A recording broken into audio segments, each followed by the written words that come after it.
We've got a really big show tonight, so I want to get started. I'm just going to talk for a couple of minutes. I'm David Temple, the president of the Society, and I want to welcome to tonight's program on Medfield's immigrants, which ties in with the library's Medfield Reads program. I've got a couple of short announcements, and then I'll turn the meeting over to Richard DeSorga, the town historian. My first announcement is that our museum at 6 Pleasant Street is going to be closed for the month of February. We're reorganizing it, we're cleaning it up. In the newsletter last month, I said we were reorganizing it. Don't say I didn't warn you. We're cleaning it up and we're repainting it, and it's all designed to make it more inviting and easier for visitors and researchers to find the information they want. A big thanks to Cheryl O'Malley for spearheading this effort. Where's Cheryl? Yes. Bravo. In March, the museum will open resume its regular schedule of being open the first and third Saturdays of each month from 10 to noon. So please come by and check it out. It'll look different and it'll be cleaner. The second thing I wanted to mention tonight represents really a perfect storm. It's a serendipitous convergence of history, art, and commerce. I'm going to put this on the table in the refreshment area. When you look closely at this picture, you'll see how it's the Peak House. But this is no ordinary picture of the Peak House. This is not the sort of thing you can take a picture of with your camera and take it down to CBS. It's an astonishingly sharp picture, so sharp you can count the blades of grass and the shingles. The picture was shot over 100 years ago with a 4x5 view camera on a glass negative. And you can see when you look at it, you'll see it had double hung windows, for example, then. But the print was made a week ago. I called Bill Pope, who heads the Zullo Gallery, to ask what he thought a bit of this antique photographic art would be worth. He said he'd probably price it around $150. He sells other art photos for $300. And he said at the end of the conversation, you can't give it away for $50. So tonight I'm going to show it downstairs in the refreshment area. Everybody's invited to refreshments downstairs, and I'm going to auction it off. And I'm going to have a firm starting bid of $95. And if I don't get somebody offering $95, I'm not going to start at 50 or something. So be warned. So anyway, here's Richard. Where's Richard? You ready? Thank you very much for coming. I think you enjoyed the program, and we're going to look at 6 different groups of immigrants, of groups that came into Medfield that had an impact on Medfield. And the first group we're going to look at are the first settlers, the Puritans that came from England, Boston, and out here to Medfield. And then the second group we're going to look at are the Acadians, who were forced in deportation. Here, many were brought, as we'll take a look, were brought here to Massachusetts. 12 actually ended up here in Medfield. And then we're going to look at the Irish immigrants that came here, many because of the potato famine, and then worked their way out eventually to Medfield. And then we're going to look at what we call the Boston socialites. And in the turn of the century, the late 1800s, early 1900s, you had the big money of Boston, the who's who of Boston that came out and bought the farms here in Medfield for their summer cottages here in Medfield, and the impact that they had.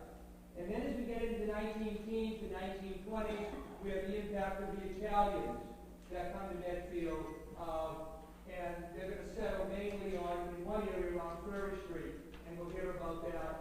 And then finally, after World War II, we have the invasion of the city people out from Boston, who come out here in very large numbers. And each group has an impact here on Medfield. And we're going to do one other thing. People talk about the American dream. And many that came here were very poor, and eventually themselves and their children and their children's children lived the American dream. And I just want to single out, kind of salute 2 individuals. One, Bill Kelly, from the Irish side, and the other red Colombo for the Italian side. And use those two to kind of salute them. Both born here in Medfield, both have lived in Medfield all their lives, and certainly, if you want a good example of the American dream, both of them fit that category. So we're going to focus a little on those two individuals as well. So let me start by introducing first the Puritans that come here, 1649, and we're going to have Rod Gregg and Mark Fisher, who can trace their ancestry back to the first settlers here in Medfield. And each speaker will start by giving just a little background information of their own family tree, and then they'll go into the script we've prepared that gives you information on that. So let me start by introducing Mark Fisher and Rod Gregg.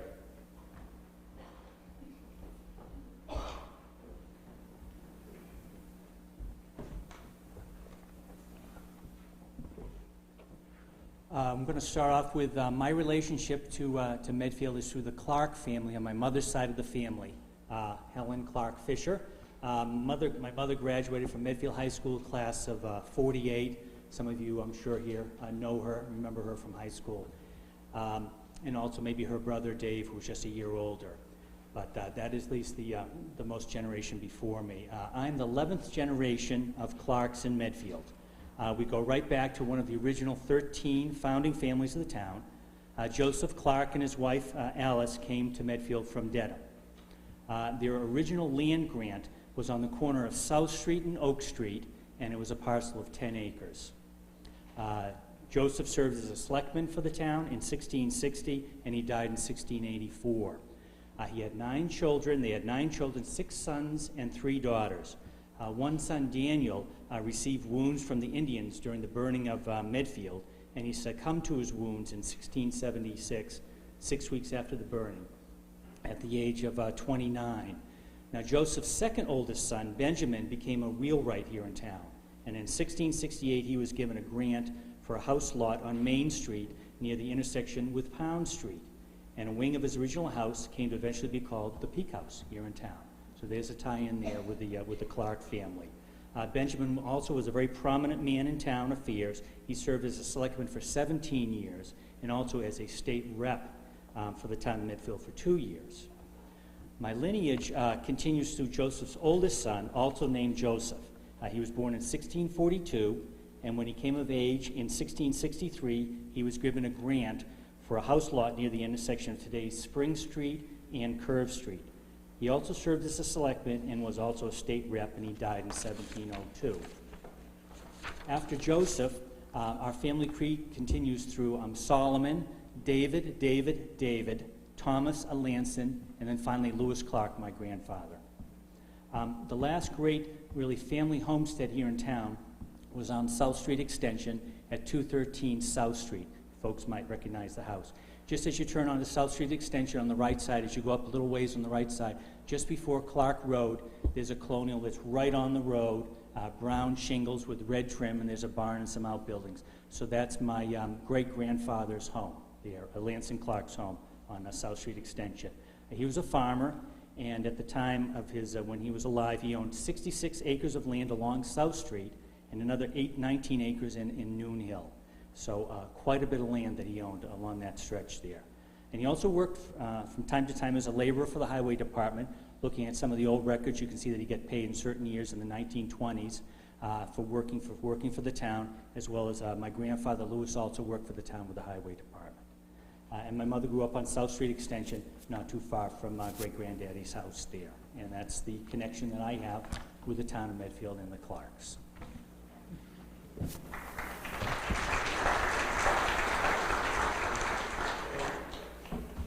When I was invited to make a presentation tonight, I sought out the help of one particular person, asking if this person had any ideas to share with me for this evening. And so he suggested I take one of his most popular songs and use that as the theme for the evening. He even said, why don't you take the first few verses and build on that. So that's what I've done. For tonight is about the connections or the links that we make to people who came before us, stretching across the last 400 years, people who arrived with great hearts and little in hand, all destined in unforeseen ways to find their way to Medfield. Tonight my focus is on my ancestors who came from England, and those include folks with household names and others that may be new to you.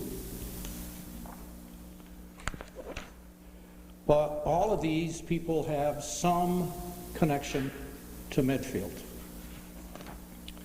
The journeys by ship were painstakingly slow, filled with fraught and danger. However, from reading some of the ship's logs of numerous trips and the diaries of selected captains, no evidence was ever found that any of these ships ever was given clearance to sail near the coast of Italy.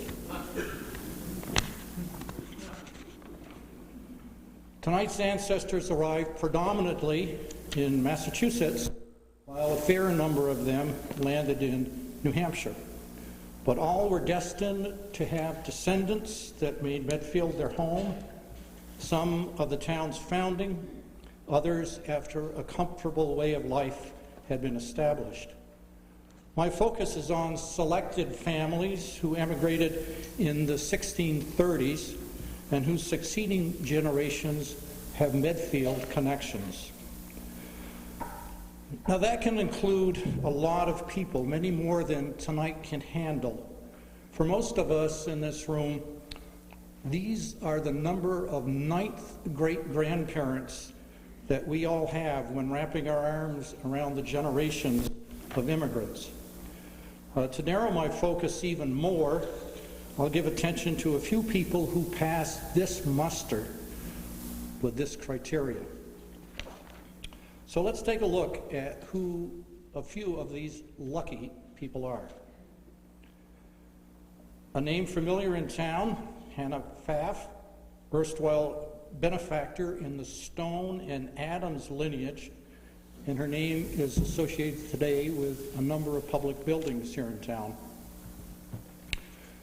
John Eliot's sister Lydia died here in Medfield. She first married James Penniman, and their lineage married into the Adams family. And Lydia, last in life, married Thomas White. His fourth great-grandfather was the Reverend Joseph Baxter, Medfield's second Puritan minister. This gentleman comes down the Severance line, and interesting, was also a Starbuck descendant, a famous painter of landscapes and portraits whose studio was here in Medfield in the summers of 1889 and 1890.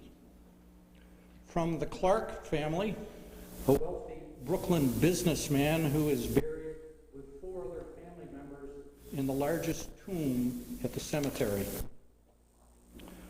America's foremost anthropologist, her fourth great-grandfather, Captain Caleb Leland, is buried here in the old section of the cemetery. She descends from the Gachroger, Wood, and Adams family. Helen was the youngest and only child in the upper classes sailing on the Titanic to die in its sinking. Her fourth great-grandfather, Marcus Gilmore, is buried in the cemetery. She descends from the Partridge, Smith, Clark, and Hayward families. Finally, I have a living relative. She is the owner and trainer of the Immortal Racehorse Secretariat. She descends from the Clark, Adams, Smith, and Ellis families, and obviously the Chenery family. An important person in the manufacturing of Medfield hats. He descends to the Learned and Morse family. Julius, a notable entrepreneur who initiated the first delivery service in Medfield. He descends in the Prescott and Brockrover and Fairbanks line. Dear Hannah descends in the Frary, Harding, and obviously Adams lines. America's first satirist, whose connection to Medfield is legendary. A shoemaker here in Medfield who was perhaps innocently framed for murder by his son. David descends in the Shatswell line. A longtime doctor in Medfield and Civil War surgeon, John Richardson descends from the Bemis family that immigrated to Watertown in the 1630s. America's premier music educator descends through the Adams, Smith, and Turner families. Medfield historians owe a great deal to this person who descended from the Clark, Smith, and Adams family. Our 27th president traces his Medfield connection to his fourth great-grandfather, the Reverend John Wilson, our first minister. A tragic hero linked to Medfield, he died in the Battle of Antietam in the Civil War and is buried in the cemetery, descends in the Allen and Morse lines. The notable mother of Lowell, she descends in the Smith, Adams, and Turner families. Having descended through the Sibley and Morse lines, William Marshall developed the business of making bonnet wire, and, interestingly enough, from ages 14 to 16, resided in the home in which I moved 153 years later. So what do I make of all this Medfield family history? How do I sugar it off? Here is one line. Here's another. And this is the last. All this history makes me proud, honored, connected to Medfield. But it doesn't get me a free cup of coffee anyway.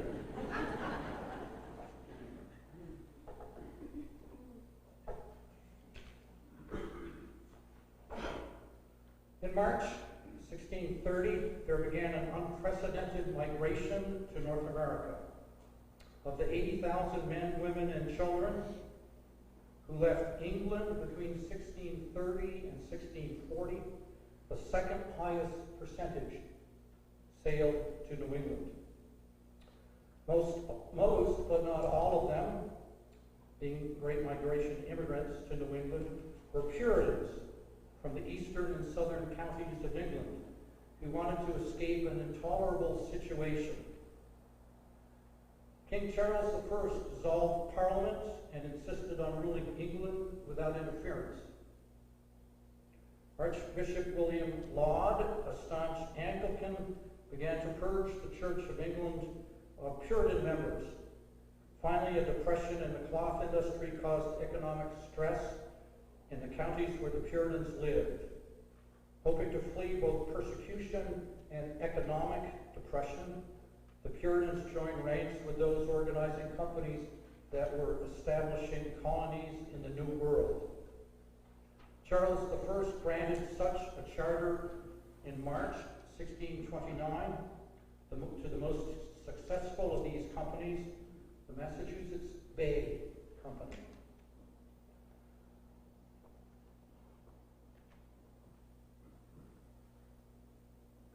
Although the Massachusetts Bay Company was organized as a joint stock company, others hoped to establish a colony that would provide a refuge for persecuted Puritans. Unlike the separatists, Pilgrims, who preceded them to the New World and settled in Plymouth, the Puritans were non-separating Congregationalists who hoped to reform the Church of England. However, like the Pilgrims, they traveled here in families, in groups, rather than as individuals. With the signing of the Cambridge Agreement in August of 1629, 12 Puritan members of the Mass Bay Colony, led by the future governor of Massachusetts, John Winthrop, shifted the focus of the colony away from trade, and in doing so secured a safe haven for their trip to the New World. Less than a year after signing the Cambridge Agreement, Winthrop and about 300 people, many heads of cattle and provisions, set sail in Arabella. The ship reached Salem, Massachusetts in June of 1630, and soon was joined by several more ships in the Winthrop fleet. The Puritans originally settled in Salem, but relocated to Charlestown before finally finding a home in Boston in October of 1630. By the end of that year, 17 ships carrying close to 2,000 passengers had arrived in Massachusetts. At the end of the decade, almost 200 ships carrying about 14,000 people had left England for Massachusetts. From Boston, many of them moved inland, eventually settling Watertown. By 1636, a group from Watertown moved still further inland with the hopes of finding a new settlement. 18 men assembled in Watertown in August of 1836 to participate in the first recorded proprietors' meeting for the new settlement. They proposed to call the new settlement Contentment. This name was later changed to Dedham, and it was designed as a community closed to all, save those who the earliest proprietors chose to admit. The covenant, or the compact, was the basic statement of their political and social beliefs, and every settler who came to Dedham before the early 1650s was required to sign it. The 18 men who were there first to sign were all from Watertown. They were wool combers, millers, linen weavers, butchers, farmers. Many came from the same town back in England, and others knew each other through their long ship voyage. In just 1 month, the number of proprietors in Dedham grew from 18 to 25. The original grant covered that area that is today all of these towns. Dedham found herself in possession of over 200 square miles of territory. By then, neither the General Court nor the new settlement of Dedham actually knew the town's boundaries. Dedham began granting and laying out house lots in November 1636. The new settlement of Dedham had also become a buffer zone between two enemies of the Massachusetts Bay Colony. One such enemy was Roger Williams, who was banished from Massachusetts Bay Colony in 1635 and had founded by then Rhode Island. The General Court was frightened of his religious and political heresies, and they were glad to have a new settlement between the free-thinking Williams and the population center of Boston. The other enemy in danger was the Native Americans. Fighting in Connecticut between the settlers and the Pequot Indians brought fear that Boston itself might soon be attacked.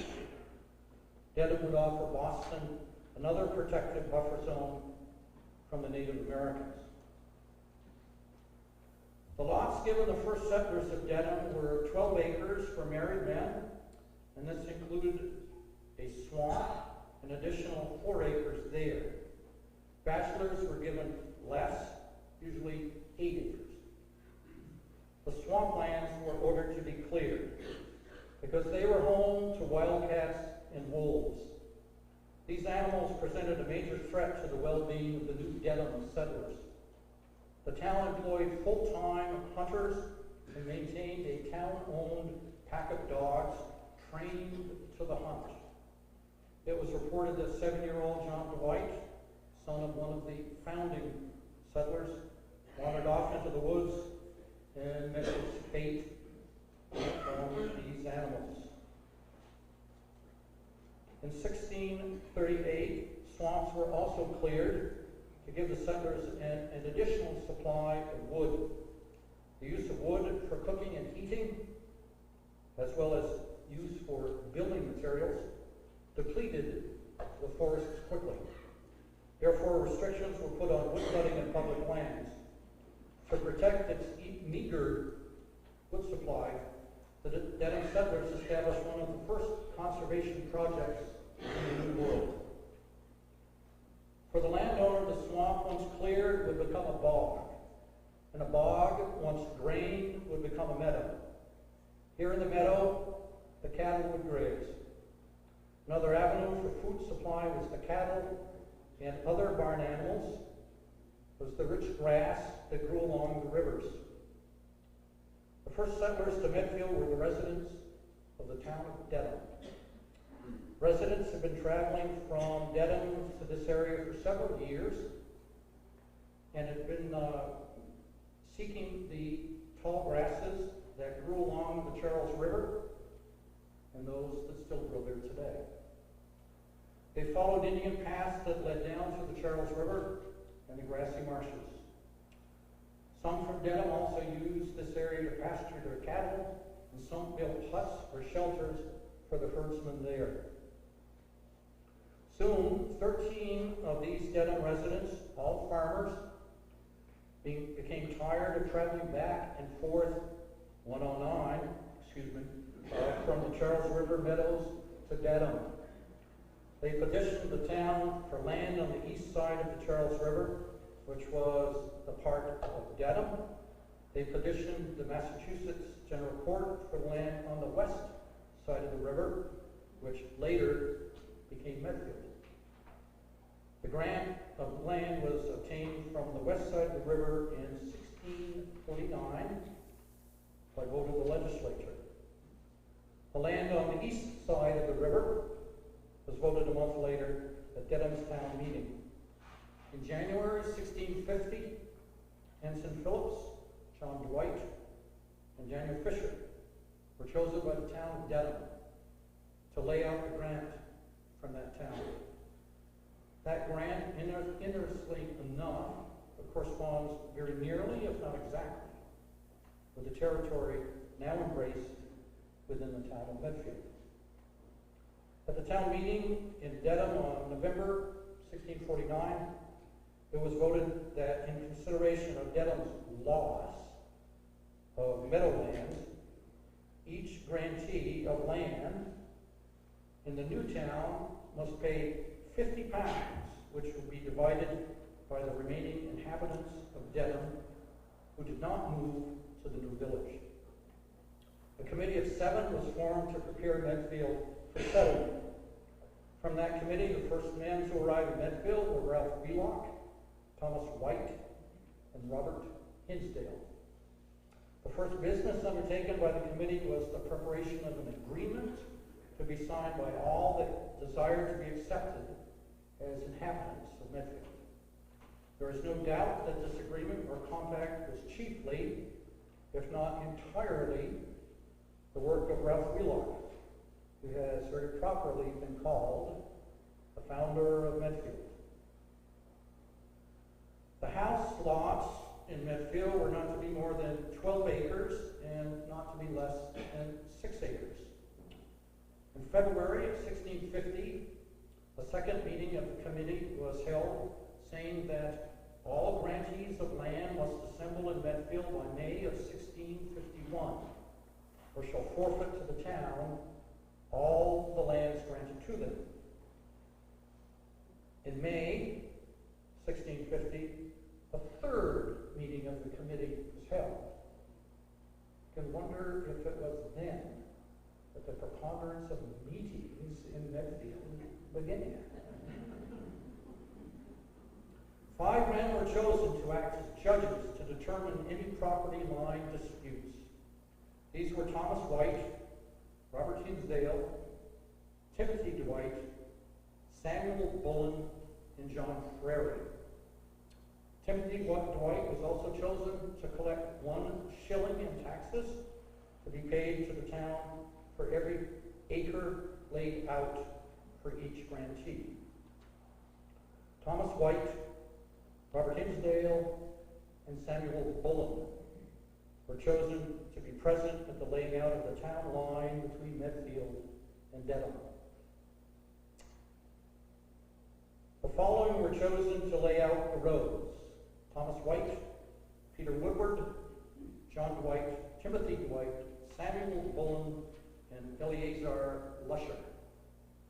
It was also agreed to give a call to Sergeant George Barber to build a mill at Medfield and to keep it for the supply of the town.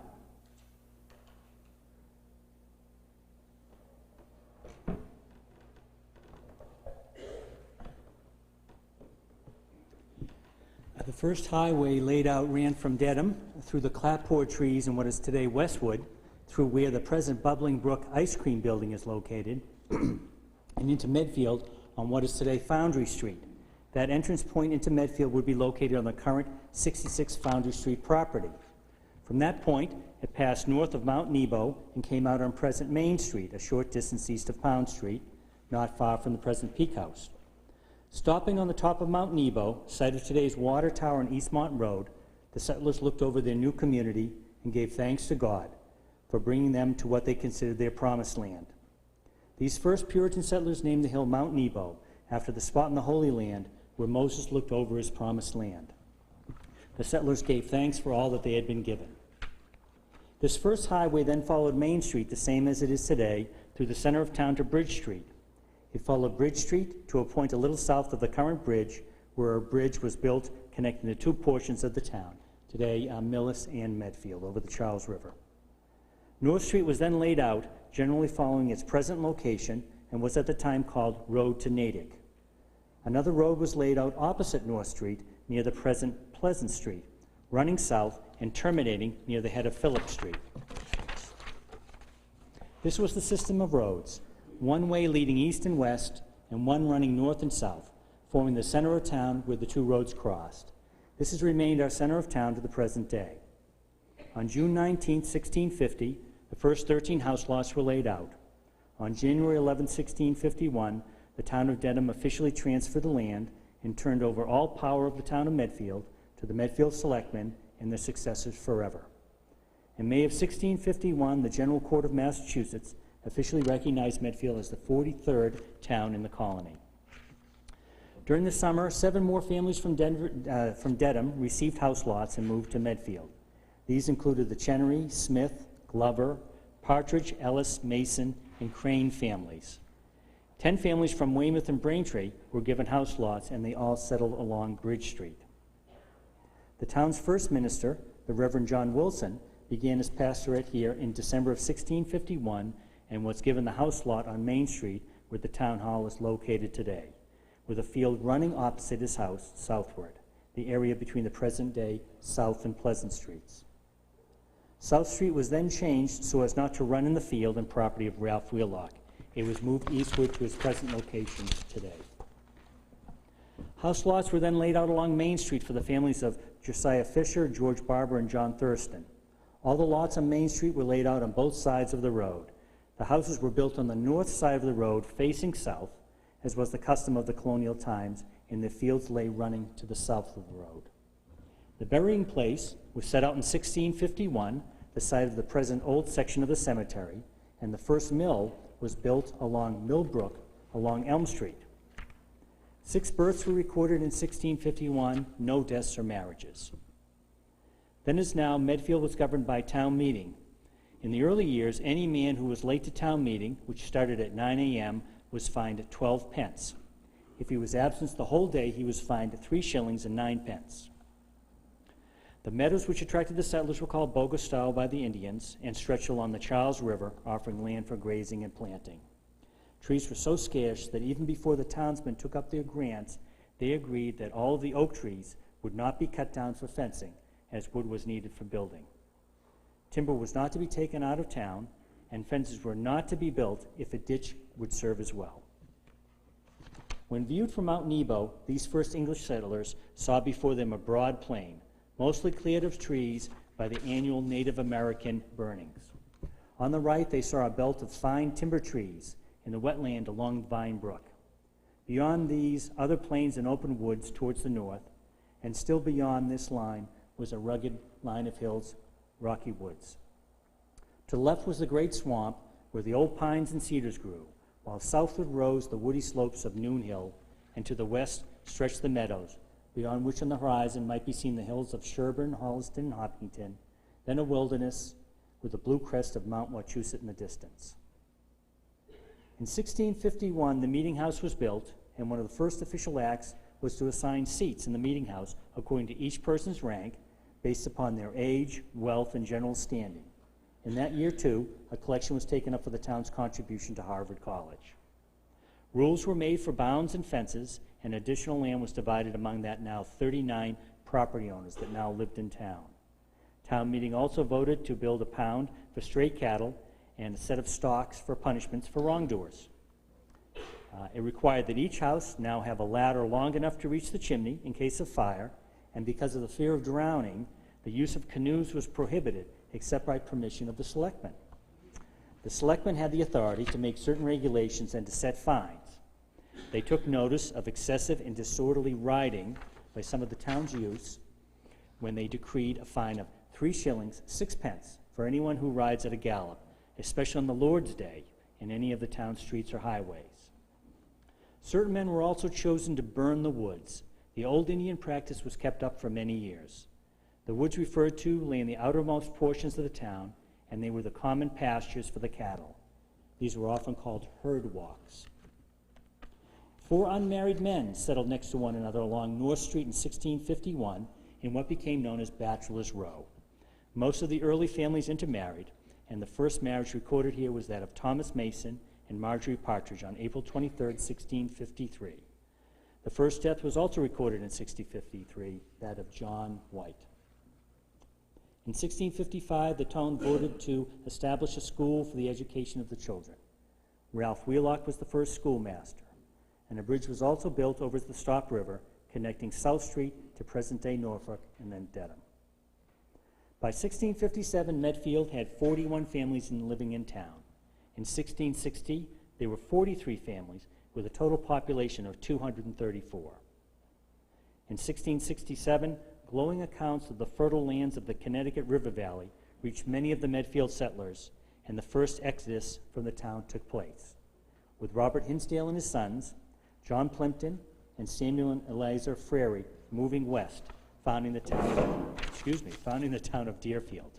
The two towns were closely linked by family ties through the times of the King Philip War. These first immigrant residents spent most of the week with their axe or musket and also with their rude carpentry. They sat about the hearthstone at evening in their homes. They went to the clear spring to obtain water during the day and picked berries and wild fruits. They stacked the hay from the meadows to feed their lambs, horses, cattle, and cows. The boys caught fish in the charles and partridges in a snare. At night, they would hear the howls of the wolves in the dark cedar swamp. Most of the first Medfieldites had been well-to-do people in England. Many had had servants. But here in the New World, servants were hard to find. Some African slaves were brought here to the New England colonies, although the slave trade was looked down upon by the Puritans. But there were some slaves here in Medfield. Our second minister, Reverend Joseph Baxter, owned an African female slave, and several other slaves and former slaves were recorded also as being here in Medfield. Most of the first houses were built of logs or squared timber laid up for the walls. Most were one story, with 2 or 3 rooms below, and a loft under the thatched roof, reached by a ladder. The main industry of the people was agriculture, with some help from hunting and fishing. There were a number of village mechanics, such as the carpenter, the blacksmith, the cooper, and the shoemaker. During the first 25 years of settlement, few new names appeared. The town and the surrounding area was at first infested with wolves, bears, and wildcats, as well as foxes and smaller predatory animals. The last bear killed in Medfield was in 1730, and wolves were the most destructive to the young livestock. Wolf hunts were common practice, and the last moose was killed in Medfield in 1745. These were Medfield's first immigrant residents.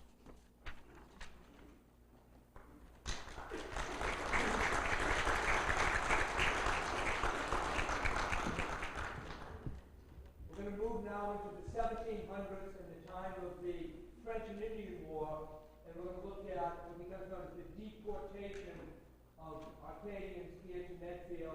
Now, I'm going to introduce Leo Surratt, who actually can trace his family back to one of those 12 Arcadians who were deported here to the town of Medfield.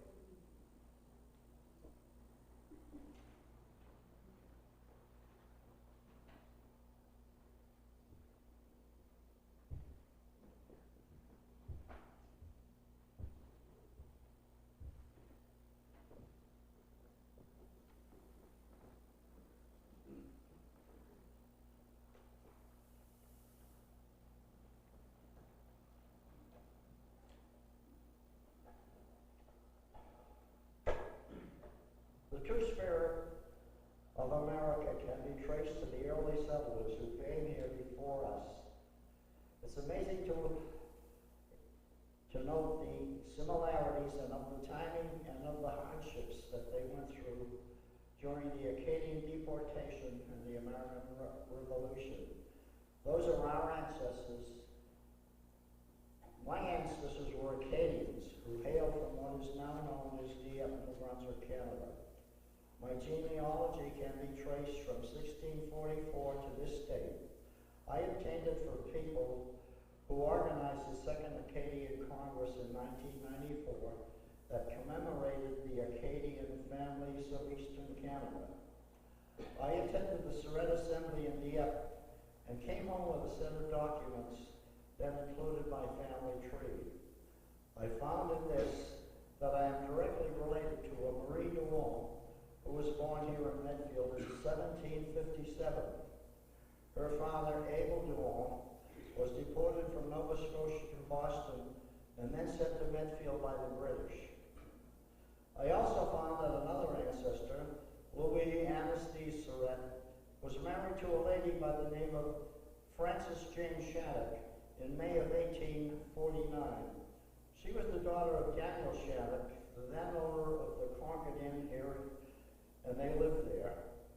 That inn still operates today, and this event has been so stated on the back of some of their menus.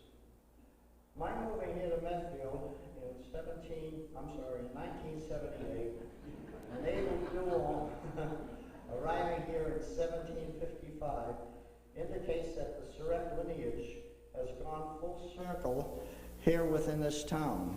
It may also tell us that somehow we may be all mysteriously connected. There's a tremendous amount of fascinating history that is found within the documents of the genealogical history that I gathered at this conference, but it's too involved to get into here. If any of you are interested in your own genealogy and are descended from ancestries that originate from the maritime provinces of Canada, I recommend you visit the University of Moncton, New Brunswick.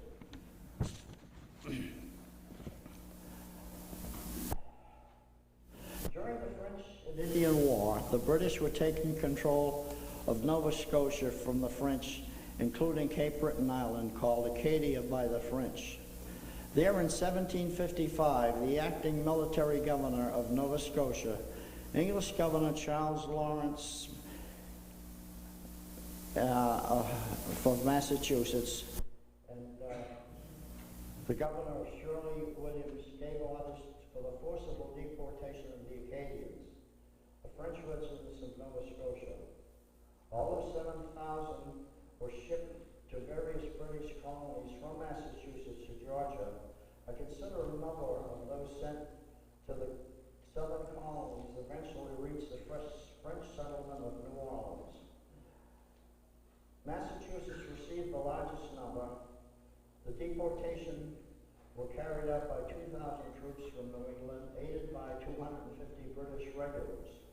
The Acadians were crowded by aboard 24 ships, with 2,000 reaching Massachusetts. The trip, though only a few hundred miles, was terrible. They were packed in like sardines, and they had to remain below deck, and only 6 at a time were allowed up on deck for about 90 minutes. The weather at the time of the deportation was severe, even including an earthquake. The law passed in Massachusetts assigned the Acadians to different towns throughout the colony, including Medfield. In November 1755, Massachusetts law put the custody of the Acadians to each community under the town's overseer of the poor. When the first ship landed in Boston, many of the Acadians, French neutrals as the English called them, had already died of smallpox. Once assigned to different towns, some were afforded freedom of movement, and some took advantage of that and tried to escape back to Canada. Others took jobs as sailors and left. Realizing this, the government sought to restrict the Acadians' freedom. On April 1756, Massachusetts passed a law forbidding anyone from hiring Acadians as sailors. The following month, another law was passed forbidding Acadians from leaving their assigned towns. In almost all cases, the Acadians lived in squalor. Children were often indentured with British colonists. It appears that some of the two groups of French neutrals sent to Medfield, there were only two groups sent to Medfield. One group arrived in the summer of 1756 and was gone by early 1760. A second group arrived in the autumn of 1756 and stayed as late as 1766. In 1756, Medfield Town Meeting voted £20 for the maintenance of the French neutrals sent here by the order of the General Court. In 1757, it was voted to build a workhouse for the town to stow the French in and other poor as the town may have occasion. That was to be located on North Street between the school, now at Zebras, and the horse house adjoining the Wheelock land, now the mobile gas station. The dimensions of such workhouse was to be 32 feet long, 14 feet wide. £20 were voted for this purpose at the town meeting, and at the next town meeting, that vote was rescinded and voted instead to build a workhouse, and again instead on the common land beyond Ellicom's Morse's place. Today would be on Main Street east of the Peak House where the Clarks live. At the third session of the town meeting, that vote was rescinded again, and this time the whole idea of a workhouse for the benefit of the French neutrals stationed here and other poor was abandoned altogether. No money was appropriated, no shelter was built. Unable to speak the language, they were a problem to the town. They had to be housed in communities with no spare houses for them, no poor farm for shelter.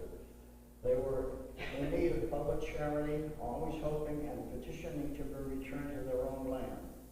Records show by the Massachusetts Archives and information obtained by Christine Hale, whose relative was sent here to Medfield, show that on October 13th of 1756, the Massachusetts General Court voted that the French neutrals that had been sent to Charlestown and Marblehead, 49 in all, be removed and sent to the following towns. And Medfield 6 and they posted here, I believe. So I won't go into that. 7 more were later reassigned to Medfield, bringing the town of Medfield in November of 1756 to 12 Acadians here in Medfield. On November 10th, 1756, records show the Medfield Selectmen built the General Court for 12 individuals from Nova Scotia. The building included boarding of one old man not capable of doing labor. In June of 1757, there was a bill from Medfield for the French in town, and among the line items is billing for an item for rent for 2 families and board for an old infirm man. It is also listed the names of the French neutrals living in Medfield. Among the Acadians sent to Medfield was Stephen Como, the old man mentioned in the building. He was 82 and was unable to work. His wife Elizabeth, age 74, was listed as unable to do labor. Henry Benaway, age 30, and unsound by the reason of palsy in his body. Felicity Benaway, his wife, age 25, was capable of doing labor, and their children, Gregory, 4, and Mary, age 16 months. Margaret Benaway is listed as being here. She is listed as a maid, age 28, and capable of labor. We assume she is Henry's unmarried sister. These members of the Como and Benoit family were listed as the first arrivals in Medfield in summer of 1756. Also listed in Medfield was Abel Dumont, age 35, and listed not able to do work. His 25-year-old wife, Anne d'Entremont Dumont, who was able to work. Paul d'Entremont, her brother, age 14, was able to work. Benedict d'Entremont, another brother, age 12, listed as sickly and infirm, and Joseph Mazareau, age 22, and he's able to work. The d'Entremont parents, Joseph and Margaret Emerald, and their children, Margaret, 22, and Joseph, 17, were separated from their siblings and sent to Walpole. On November 8th of 1758, the now 20-year-old Joseph petitioned the lieutenant governor, stating that he and his aging parents wanted to have the rest of his family, still in Medfield, removed to Walpole to be with them.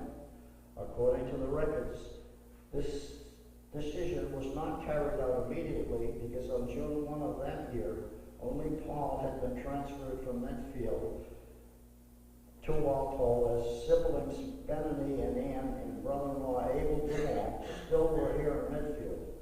Later records show in August of 1760 that they were still here in Medfield, so they had not been moved. The record of June 1759 show that René Benoit, age 31, listed as infirm, had joined his family in Medfield. On August 22, 1760, the state ordered that the French neutrals be reapportioned, and in September of 1760, the record showed that the town of Medfield was responsible for the cost of moving the Benoit family and Elizabeth Como with their household furniture to Boston. Because Stephen Como was not on the list and had been very ill, we can assume he had died.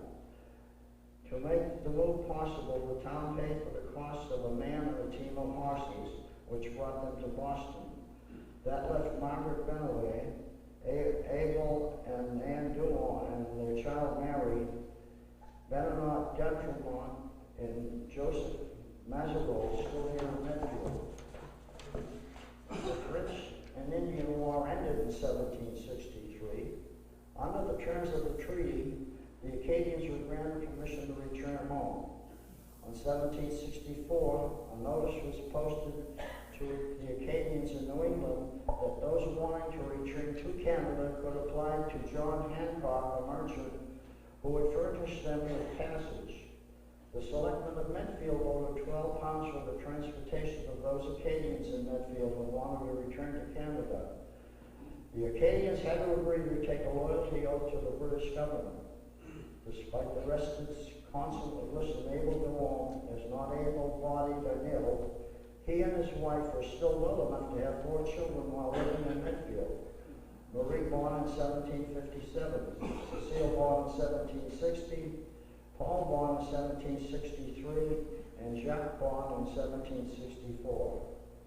The funds provided by the town of New Medfield may have been sufficient not only to return the Dumont family, but also to transport the surviving d'Entremonts. In August 1766, Joseph Mazareau was rejoined with his wife and son, who had been living with their parents and were transported to Quebec on the slope theory. It appears that the funds provided by the Medfield Selectmen were also sufficient to take the Mazareaus and his relatives back. We do not know what happened to Margaret Benoit. She is not listed as being in Medfield in 1760 with her other family members. She may have died, she may have married, or simply been ignored in the records as an unmarried woman living with the Dumont family. and since she was not one of their relatives. In Walpole, the Acadians banded together and walked back from Walpole to Nova Scotia through the forests of Maine to their own land. Due to the generosity of Medfield selectmen, all the Acadians here were transported back by ship. And with this group went the Acadians and their impact on the town enhanced the disappearance from history. Thank you.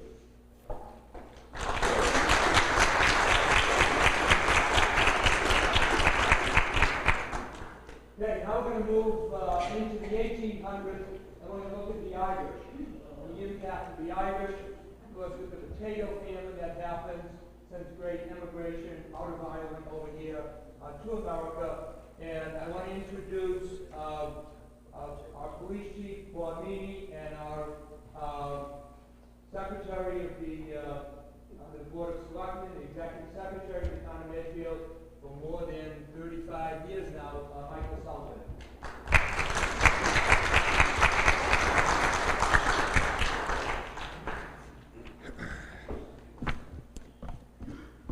So, the first David Maney arrived here in Medfield sometime in the late 1850s. Now, the thing to note there is it's Maney, M-A-N-E-Y. Put that in the head because it's a theme. During the Civil War, he served with the Massachusetts 33rd Regiment, saw action at several battles around the eastern part of the country, to include the 3 days at Gettysburg. He was wounded during the war, but rejoined his unit in 1865 and mustered out in the summer of 1865 as a corporal. With his pay from the Union Army, he purchased several tracts of land down in East Medfield, and that's where the family ended up. Now, when he died, the gravestone that he purchased, it's spelled M-E-A-N-Y. We've shifted the E around a little bit there. Don't ask me why, I don't know. So the land where I live, down in East Medfield, is part of the original Maney land, still has the original barn on it, but the old Maney homestead was moved to Nebo Street in the area of Hillcrest in the early 1960s by a local builder by the name of Forrest Wills. I'm sure probably many of you remember Forrest. David was also a constable in Medfield, and up in my office at the police station I've got his badge, his lead-filled billy club, and his single-shot pistol made in 1863 in Worcester, I believe. Richard's mentioned some of my relatives very graciously in his history of Medfield, and we might as well just get this out now. There's some very clear lessons for my family in this. One relative was working his way back home from the center when he fell. Unfortunately, where he fell was the trolley tracks that ran from Dedham out to Medway, and he ended up minus one leg, but he survived the incident. Another relative, hopping on the trolley up here somewhere in the center on a snowy day, slips, goes under the trolley. Trolley starts off, bangs and bumps his way down the street, yells, trolley stops, he gets out, dusts himself off, and goes on his merry little way. The lesson, after some intoxicating liquors, no member of my family should be anywhere near trolleys, should be anywhere near trolley tracks. It's doubtful whether we should even be walking. We clearly need designated drivers. This leads to another issue. We're just going to get it all out here tonight, Richard. When I first got here as chief in Medfield about 6 years ago, I decided, okay, let's go down in the dungeon and let's find one of the old log books and let's pick it out, and wouldn't that be a neat thing to have up there in the front lobby of the police station? I invite Richard down and show it to him. So I go down there and I open it up and I look on the first page. Yeah, there's a relative. Yeah, drunkenness. Yeah, locked up. Like, oh, okay, fine. So now, and really, I'm in a church, can't make this up. Another clump of pages, open it up, there he is again. 3 strikes and I'm out because I went to the next clump of 3 pages and there he is again. I closed the book, I put it back on the shelf, and I just walked away and left it alone, and somebody else can pick the log books out and put them up in the police station, but it's not going to be me.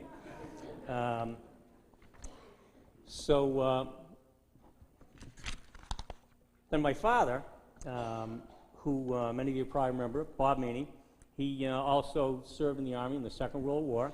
He and his partner, Curtis Kegwin, had the Kegwin and Meany Sunoco station down in East Medfield for a number of years. I had a great Uncle Ed. Now, he was an interesting gentleman. No stories about him with trolleys or anything like that, but he loved horses, and he boarded horses in the barn down in Main Street. And when I was very young, somewhere around 5, the late 1950s, my mom and father and I lived across from the Baptist church in a house there. He would hook up the horse to the cart, drive it on down 109, pick me up, and I'd go back down to the family homestead down in East Medfield, and I'd pick rocks for the grand total of 1 cent per bag. Then they'd hop on the cart on the way back, and I'd come back home in the afternoon. Worked out really nice. Rest of my family, my wife Donna, who some of you know, who absolutely should be sainted for putting up with me. We still live in the original land down in East Medfield. That's where our children, Sarah and Dave, were raised as townies. But the unfortunate thing is, no matter how many Medfield days Donna attends, no matter how many Medfield Fire Department chicken barbecues she attends, she's not going to be a townie.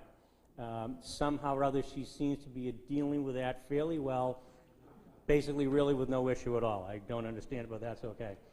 Daughter Sarah, she left Medfield. She's down in Philadelphia. She went to St. Joseph's down there, land of Delonte West.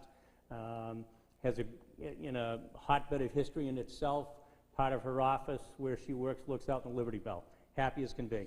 The other David did a slightly different track. He left Medfield High, graduated from Medfield High in '03, went up to Newark University, graduated from there, got a commission, went to Ranger School, then went over to Iraq and Afghanistan with the 10th Mountain Division.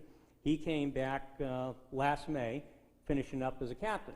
So if you do a little bit of math, you find out that it only took us 146 years to get from the rank of corporal to the rank of captain. Give us another couple hundred years, and maybe we'll get to lieutenant colonel, but I'm really not putting a lot of hope in it. On 14th of July of this year, the family continues. He's going to marry a local Medfield girl, the name of Lauren Segezi. Her mom and dad, Al and Cheryl Segezi, live up in Flintlock Lane. By the time they get married, they will have dated for 9.5 years. Now, there's another young lady that I think is clearly in line to become a saint. And if the current David wants to add, subtract, move ease around in the family name, that's fine with me. He can have a ball.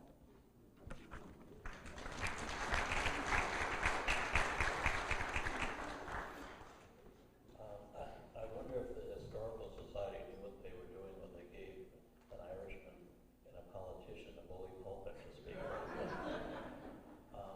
Fortunately, the history of the Sullivan family, or my branch of the Sullivan family in Medfield, is so brief that I thought perhaps I should go to the library and check out a copy of James Joyce Ulysses and read it to you, but then I figured you wouldn't get out of here till Sunday, even if I read fast. I arrived on February 10th, 1975, so next week will mark my conclusion of 37 years working for the town of Medfield, because I came to start a job at Town Hall. When Tracy managed to get a hold of me someday, I will leave the town, and that will end the history of my branch of the Sullivan family. I spared you all the tales of those relatives. Actually, my family, and there was never a lot of interest in my grandparents, where they were from. They never really told us much about it. My parents never really said much. We knew we were from someplace in southwest Ireland, down in Bantry Bay, about as far southwest in Ireland as you could get. It would be to Ireland's equivalent of San Diego as far as the United States goes. You can't get any further south or west. I went over with my brother about 15 years ago, and I was amazed at how beautiful the area was, and said, why would anyone leave an area like this? It's so gorgeous. My grandfather actually grew up on an island called Bear Island of Bantry Bay. And when we went over there, there was a French sailing school, and they were telling us, the guy in the boat was telling us that about 40 German families had retired and were building houses on the island. But I imagine if you lived over there back then, and you were not the oldest child, and you weren't going to get the family farm, you left and went either to Australia, England, or United States.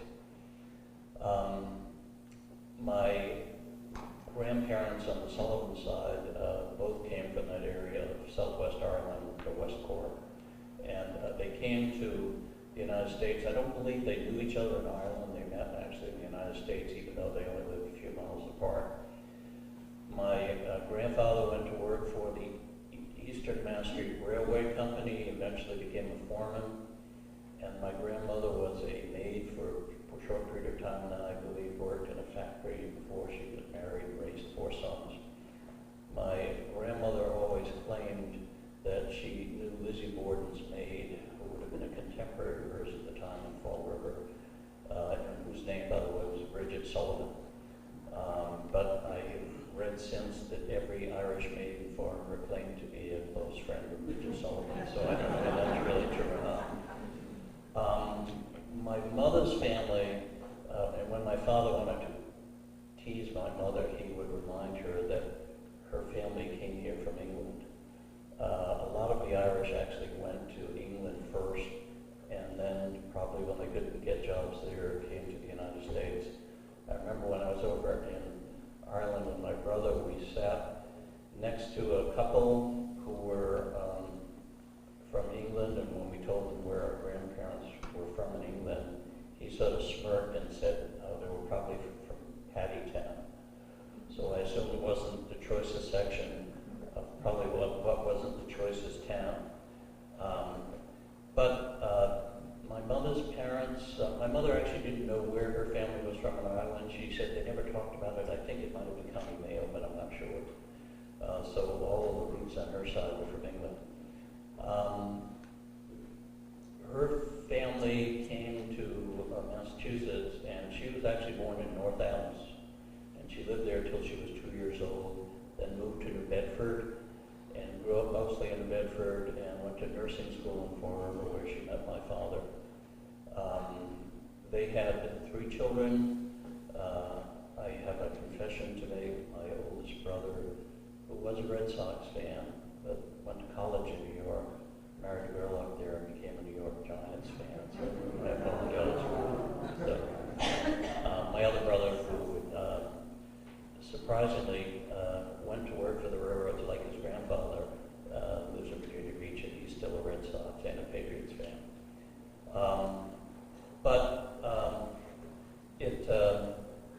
When we went over to Ireland, there was a gentleman, a retired school teacher, and his name wasn't DeSorga. He was from Chicago, and he had moved back to Ireland, and he researched the ancestry of the people from the particular region where my grandparents are from in southwest Ireland.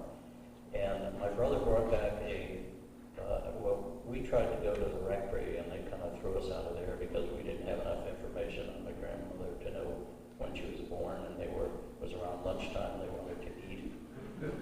So they sent us to the Ribot of Dwyer's house, and he wasn't at home, so we never got that information. But when my other brother went over to Ireland a few years ago, he got a page and listed all my grandparents, my grandfather's brothers and sisters, and what they had done. It was fascinating. My great-uncle Michael Sullivan died of illness at sea. There was another brother that died in a mining accident in Montana. A lot of them went out west, either mining or to work in the maritime industry. And I had a great-uncle Dinny who went to California, got studied maritime history, and came back and actually, according to this information we got, was captain of the largest steamship in the world in the 1920s. And I remember my father telling us he took him and his brothers on trips around the world. He had a cabin for he and his wife, and he would get them jobs, I guess, working on the ship, and so they all got to travel around the world. But that's about it. It's been very interesting to see the generations go on. Now in the family we have Italian blood, German blood, Jewish blood, and who knows what else is going to come along in the next generation. So we have assimilated like every other family that's done in Medfield, and all for the better. Now let me start with my history here. Medfield immigration, the Irish. Hunger, poverty, and family were no strangers to the Irish poor in the first half of the 19th century, particularly in the rural south and west of Ireland. By the time the 1845 potato blight hit, there were no other resources left for these people. They had no other means of making a living. There was nothing else for the Irish poor to eat, and such absolute dependence on this one commodity resulted in one of the worst disasters in history. It does not seem possible to imagine their misery. Between 1841 to 1851, Ireland's population of 8 million had dwindled down to 6 million, and an estimated half of these people left the country while the other million died. Most of these deaths occurred in those under the age of 10 or over the age of 60. In many families, a small child might not be fed so that food could sustain his working teenage brother. Of the million Irish inhabitants who emigrated during this decade, most went to America and England. These were not the first Irish to come to America, however. Between 1815 and 1845, almost one-third of North America's immigrants were Irish. Many of those were young and single. They were healthy and strong and provided cheap labor. Much of our canal, railroad, and road construction were built on the blood, sweat, and tears of these first arriving Irish. But the refugees that came in 1847 were half-starved, weak, destitute, and incapable of hard manual labor. Too poor to leave Ireland when the crisis began, these families found passage on overcrowded, fever-ridden ships. After a few businessmen discovered they could make money transporting those desperate Irish at bargain group rates. In 1847, there were 37,000 Irish immigrants in Boston alone, making up 33% of its population. Many men had to be supported by their wives and daughters who worked as domestic servants in hotels and private homes, while they themselves worked sporadically sweeping streets, tending horses, cleaning stables, cutting fish, and performing any other menial work they could find. Medfield, 18 miles outside of Boston, did offer some Irish girls jobs as domestic servants. Small numbers of Irish girls called green girls came out to Medfield to work as domestics in some Medfield homes. Many of those homes were the gentleman farmer estates of the wealthy Bostonians that had moved out to Medfield and bought up farms here to use as summer homes. Some of the Irish men that were here gained respectability from serving in the Civil War. Medfield's honor roll of Civil War veterans shows several with clear Irish names: James Griffin, Michael Griffin, David Meany, Daniel McMahon. After the war, they continued building respectability as members of the Grand Army of the Republic, the GAR as it was known. The GAR was the social and political organization of Union Civil War veterans, similar to today's American Legion. Still, others of these individual Irish families acquired wealth and acted as banks, buying property, issuing mortgages, and loaning money to other Irish families. James Griffin was one such Irish Catholic who gained respectability. Born in Ireland, he came to Medfield in 1841 at the age of 20 and worked in the Balch bakery on Main Street. He served in the Civil War as a corporal in Company H of the 33rd Massachusetts Volunteers. He took an active part in the formation of a Catholic church here in Medfield, including the building of St. Edward's Church in 1892. He was one of the Irish families that became established and accepted here and acquired some wealth. Michael Griffin also served in the Civil War, was elected commander of the Edwin B. Mitchell Camp 131 Sons of Veterans, was a member and clerk of the Medfield and Chelsea or Hook and Ladder Company No. 1, and was elected to the Board of Water Commissioners, was appointed to the town's first warrant committee, was on the committee formed to save the Peak House. He served on the Peak House committee with the wealthy Granville Daly and Dr. Henry Lee Morse. They were able to have the Peak House saved from demolition and transferred to the ownership of the Medfield Historical Society.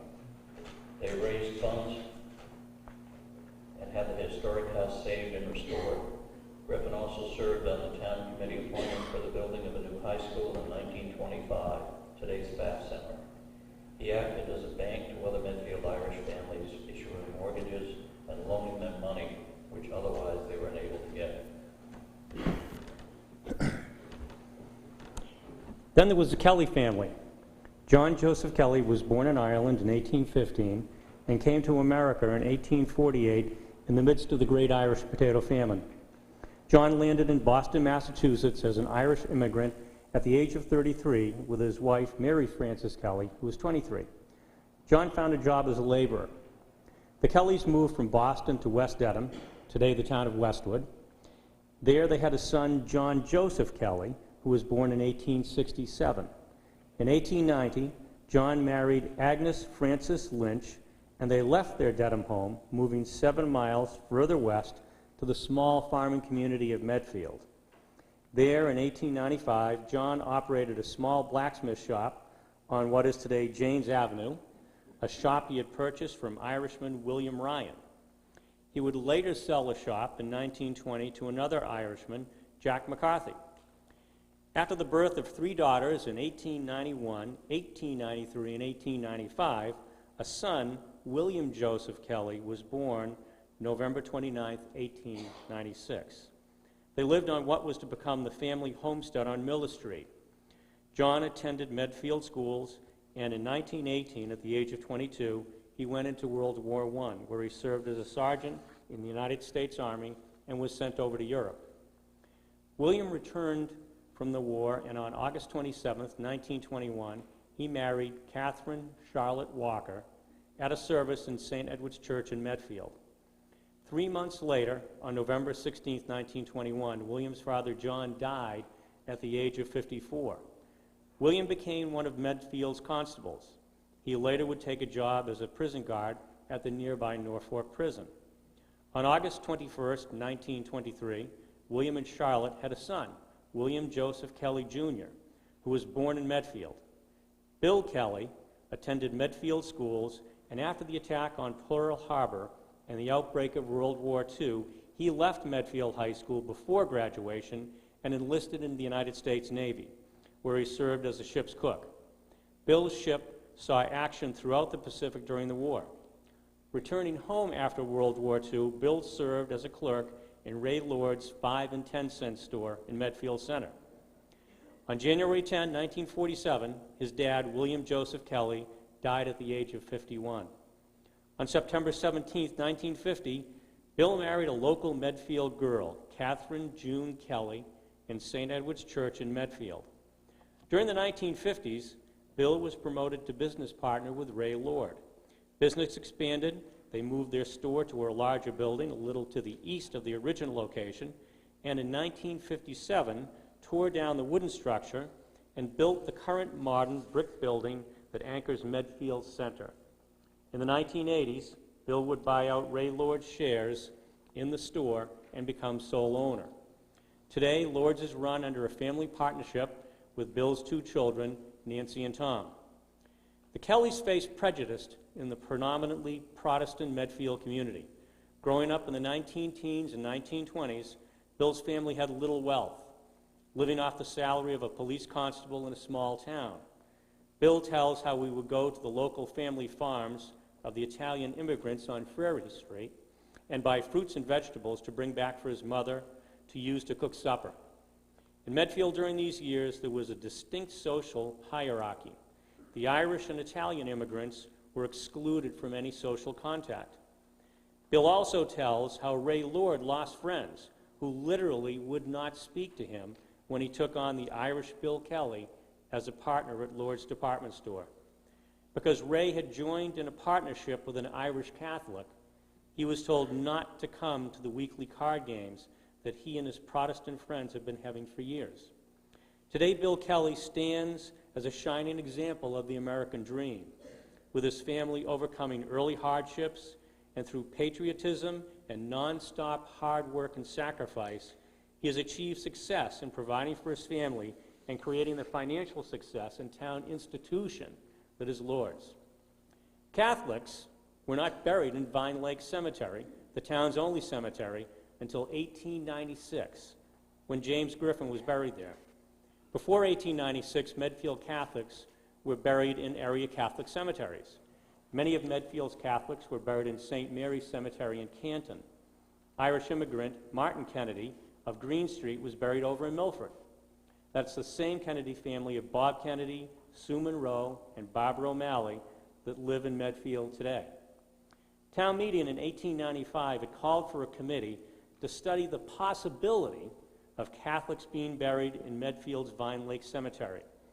The committee later reported in the negative, recommending against permitting the Catholics to be buried in the Medfield Cemetery. However, the town meeting went against their recommendation and accepted instead the minority report and finally voted to set aside about 40 cemetery lots adjoining Dale Street for the burial of Catholics in Medfield. There was a strong anti-Irish prejudice growing in America, especially in places like Massachusetts, with a high Irish population. A nativist backlash against the Irish and Catholics developed from the 1840s to the Civil War. Known as the American or Know Nothings Party, this anti-Irish and anti-Catholic party had strong political gains during this time period. By 1854, more than 40 of the Know Nothing congressmen had been elected to the House of Representatives. But Medfield did not have the large Irish numbers like Boston. The Irish here in Medfield were few. In 1900, the town population was 1,583, and there were 151 residents of Irish descent, about 10% of the population. Today in Medfield, over 30% of the town lists their heritage as Irish. Still, there was prejudice against the Catholics and the Irish here in Medfield. In 1856, the hat factory in Medfield was under the name of Janes and Curtis. More than 3,000 cases of hats were being shipped annually. In 1871, the business went under the name of D.D. Curtis and Company and was known as the Excelsior Straw Works. Business was booming and workers were needed, and the Help Wanted sign was posted. But its doors on North Street also hung the No Irish Need Apply signs. Employment for the Irish would not be found in the Excelsior Hat Factory. The Historical Society has primary source accounts of these signs on the hat factory doors. Later, after more Irish began coming to Medfield and Edwin V. Mitchell became the new owner of the hat factory, many of the Irish were able to find employment in the hat factory. Mitchell needed labor for his growing hat factory and worked to open employment for the Irish. To ensure a continued increase of Irish workers in Medfield, Colonel Mitchell bought the Eliza Fisher Estate in Medfield Center at auction for $3,060 in June of 1891, and then turned around and sold the property to the Archdiocese of Boston for the building of a Catholic church. It was a secret deal between Mitchell and the Archdiocese of Boston, as the property otherwise would never have been sold to the Archdiocese. Mitchell had to act as the middleman, a straw man, in order to have the Catholic Church obtain the property. St. Edward's Church was dedicated in 1893, and anti-Catholic prejudice was indeed in Medfield and building under the surface during this time. Dances held in Medfield's town hall and open to all in town were frequently changed to invitation only after many Irish and Italian Catholics began attending. The vast majority of Irish town residents belonged to the working class. They were employed at the hat factory and other local businesses, at the Medfield State Hospital. They were carpenters, cobblers, masons, plumbers, painters, teamsters, meat cutters, maids, domestics, blacksmiths, constables, firemen, and icemen. From 1900 to the 1920s, the Irish-born population in Medfield stayed steady in the 3 to 4% range. An unwritten rule in Medfield from this time period, right up until World War II, was that one did not sell property to Catholics in Medfield. It is interesting to note that many real estate transactions listed in the Denver transcript show a home being bought through what appears to be a straw man, who then in turn sold the house a short time later, almost always, to someone with an Irish name. There are people still in town today who can give first-hand accounts of such transactions. A number of years ago, Mike Gorman Sr.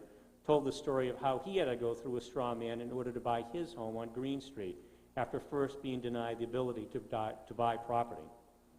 In 1894, just after the completion of the new St. Edward's Catholic Church on Main Street, the Unitarian Church that we are currently in changed the entire design of their church so that the location of the choir and organ would not be the same as in the new St. Edward's.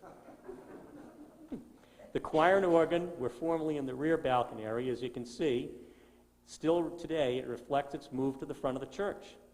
An anti-Catholic prejudice was indeed here in Medfield, and one that the Irish Catholics had to face day after day.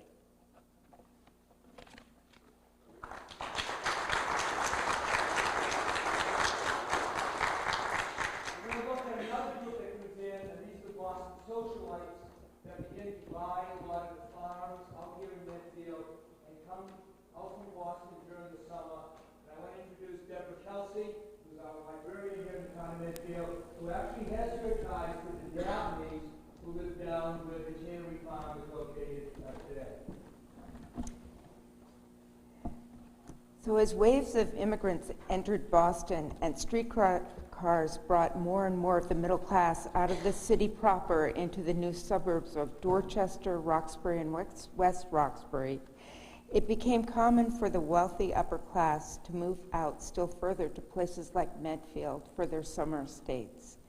Starting in the early 1900s, several wealthy Bostonians began to buy up large farms here in town and convert them into summer homes and estates, becoming gentlemen farmers. The cream of Boston society summered here. Dr. Henry Angel Davenport Brown, George Dabney, that's my line, Dr. Joel Goldthwait, Dr. Charles Inches, Louise Jewell, Charles Martin Loeffler, Helen McElwain, Dr. Henry Lee Morse, Hannah Adams Pfaff, and others. Their estates had landscape lawns, fountains, and fish ponds. Dr. Inches put in the first in-ground swimming pool at his estate, Glen Adams, the old Henry Adams homestead on 72 Elm Street at Millbrook. Golf, tennis, and croquet were popular with these upper-class Bostonian residents. They were played on well-trimmed lawns and backyard courts of the estates along North, Main, South, High, and Phillips Streets. 3 golf courses were in Medfield. At Castle Hill on North Street, Sewell Homestead on West Main Street, and Jewell Farm, Phillips Street. The Norfolk Hunt Club moved from Dedham to Medfield, with many taking part and watching with excitement as the fox hunt loped its way through the fields and woods of Medfield, Millis, and Norfolk. Among the visitors to the Hunt Club was Alice Roosevelt, the president's daughter. In 1905, the entire Harvard freshman football team, including the president's son, Teddy Roosevelt Jr., were guests of the Dr. and Mrs. Inches. In 1906, a members-only country club was established by the summer residents. With headquarters on East Main Street, the club featured golf, tennis, basketball, and croquet, with special tournaments held on Sundays. Professor Charles Martin Loeffler, the distinguished composer and concertmaster with the Boston Symphony Orchestra, came originally as a summer guest. Around 1909, Loeffler made a permanent home here, purchasing an old farmhouse at 273 South Street, which he restored and named Meadowmere. He wished to be known as Charles Martin Loeffler, the farmer of Medfield. Later, he expanded his estate to include the property at 274 South Street. He converted the deserted house on this new property into a music studio. Loeffler's extensive research in the libraries of continental Europe on the ancient masters of Gregorian chant and his musical work with Medfield youth brought many famous visitors to St. Edward's Church, where he held his concerts. He took his boys' choir to sing for his patron, Mrs. Isabella Stewart Gardner, at her palace in Boston. Other noted patrons who came to Medfield for Loeffler's sacred concerts included artist John Singer Sargent and Frank Benson, poet Amy Lowell, Henry Lee Hitchinson, founder of the BSO, the Birds of Roofing fame, the Conversers of Sneaker fame, the Forbes of High Finance, and the Fullers, later of the Governor's Mansion. Dr. Henry C. Angel and his wife Martha, the daughter of painter Chester Harding, summered in Medfield from the 1890s until Dr. Angel's death. They bought 40 acres of land running down to the Charles River Meadows in what is today the Pine Grove Road area. The Angels lived at 16 Beacon Street in Boston from October to May, and then came out to their Medfield summer estate. An amateur painter, Dr. Angel spent much of his Medfield vacation time sketching from nature. Dr. Angel was a professor of ophthalmology at Boston University Medical School of Medicine and the acknowledged authority on diseases of the eye in the United States. He founded and edited the New England Medical Gazette and was also president of the Philharmonic Society of Boston. His papers on different art-related subjects were published in numerous magazines, including the Atlantic Monthly and the American Art Review. In 1919, at the bequest of Martha Angel, the Animal Rescue League of Boston was given the Medfield Summer Estate, which now included 50 acres of land, a large 2-story house, barn, and outbuildings. The property was maintained as a bird reservation as well as a temporary home for animals until the League, in need of funds, sold it to a developer in the 1950s.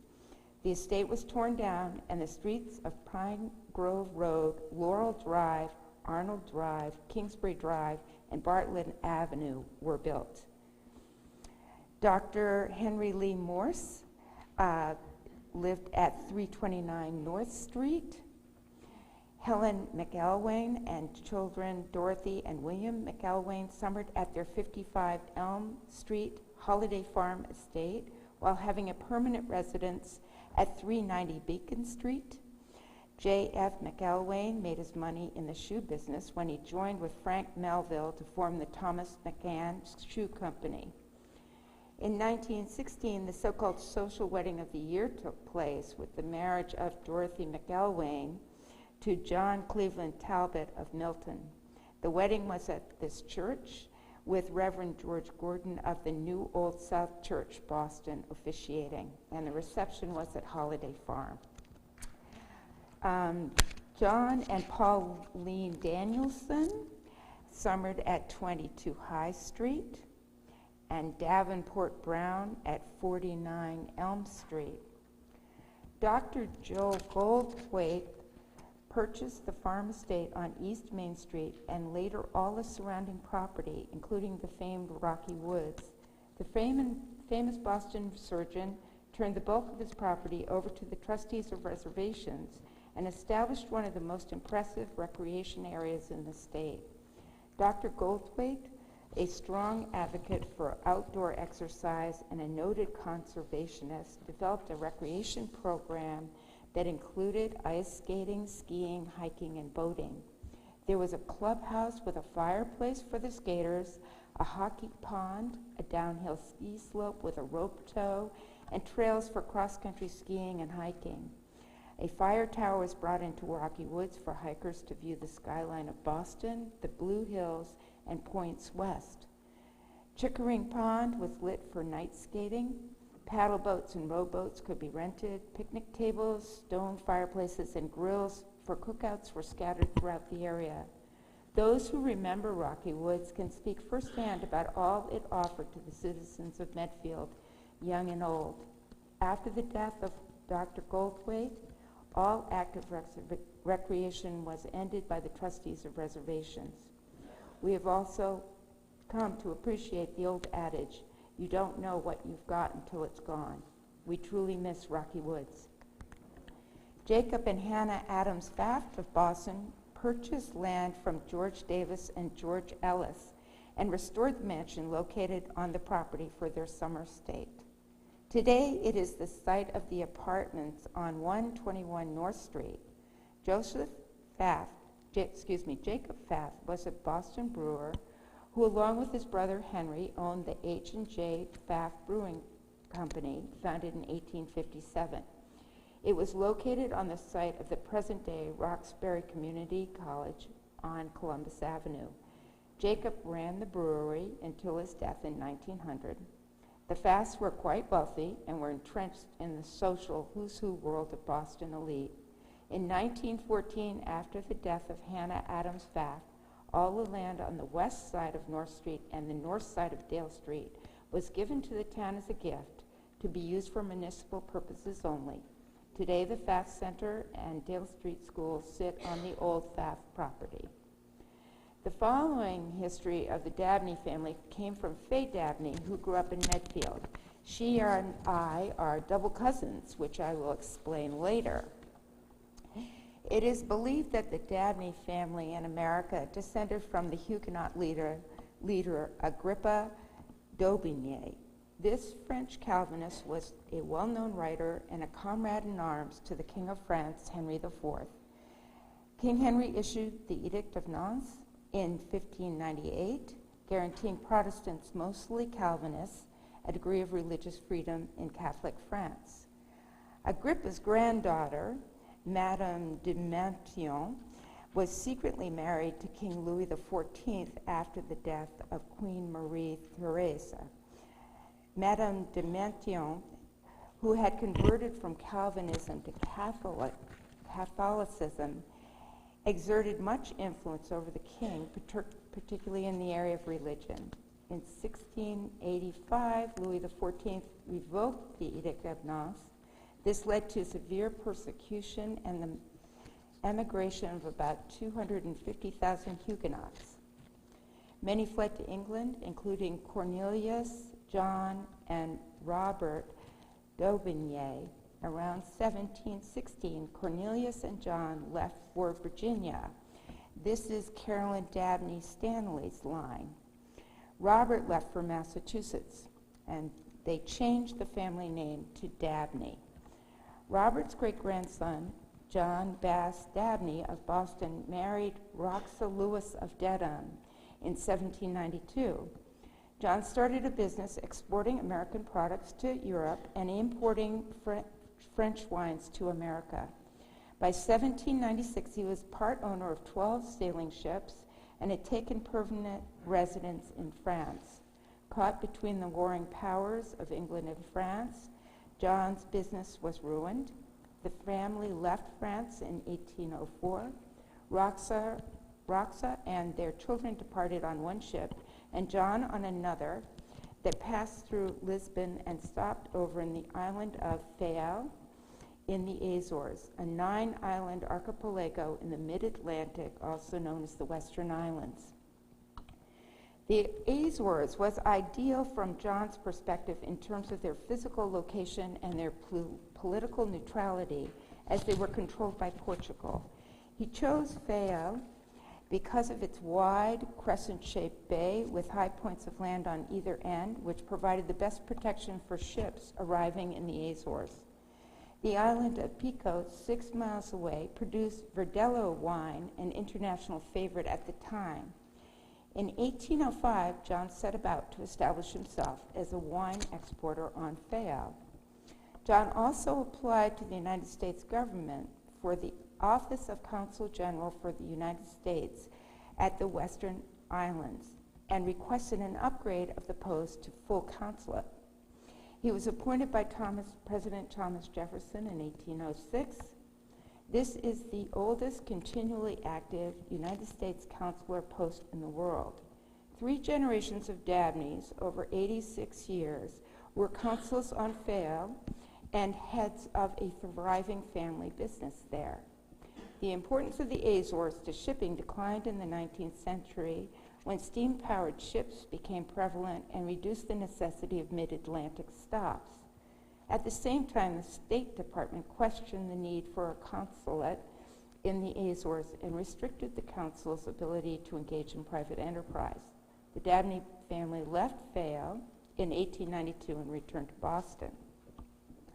Grandson of John and Roxa Dabney, Louis Stackpole Dabney, born on Fayal in 1840, married Clara Bigelow. They had 4 children. The oldest son was Frederick Lewis Dabney, my great-grandfather, and the youngest son was George Bigelow Dabney, who purchased the Sewell farm in Medfield. Frederick married the oldest daughter of Henry Howard Fay and Elizabeth Elliott Spooner, Elizabeth Elliott Fay. George married the youngest daughter of the same family, Mary Fay. 2 brothers from one family married 2 sisters from another family.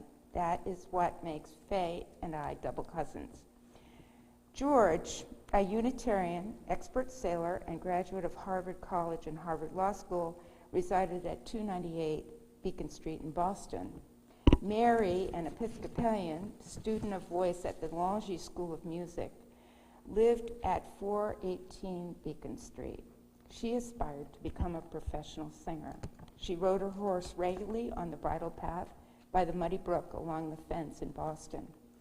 George proposed to Mary before leaving for France to serve in the military during World War I. Mary tentatively said yes, but broke off the engagement while George was stationed in Saint-Nazaire. George's sister Carrie never forgave Mary for that. Mary, who spoke German and French, volunteered with the YWCA during the war and set up a brides camp in Saint-Nazaire, the same place that George was stationed. The deaths of Elizabeth in 1911 and Frederick in 1920 resulted in George Dabney becoming guardian to their sons, Frederick and Thomas Dabney. George Dabney and Mary Fay were married in 1921 at the Emmanuel Episcopal Church in Boston. They both loved the country and thought it a better place to bring up children. George bought the old tannery farm, 653 Main Street, from the Sewells in 1923 and remodeled it extensively. The house was moved back from the street and turned 90 degrees to face Vine Lake. There were expansive lawns and beautiful gardens. The front garden was a wedding present from Fletcher Steele, a renowned landscape architect. Mary and George raised their 3 children and their 2 nephews. George worked in Boston as an investment advisor. Mary sang in many of Loeffler's concerts at St. Edward's. The family attended Sunday services at the Church of the Advent in Medfield. Summers were spent at the seashore, 1 month in Woods Hole with Mary's family and 1 month in Wareham with George's family. The Dabney children, Louis, Caroline, and Faye, played with Goldthwait children, Joel, David, and June. George Dabney died in 1939. During World War II, the family moved back to 418 Beacon Street because the children attended school in Boston and gasoline was rationed. George Louis Dabney, nephew of George and Mary, married Beatrice Augustus Stockton Howell. They had 3 daughters, Elizabeth, Vera, my mother, and Beatrice. After their divorce, Frederick lived in the guest house of Tannery Farm with his daughters. Near the end of her life, Mary sold Tannery Farm and moved to Dedham.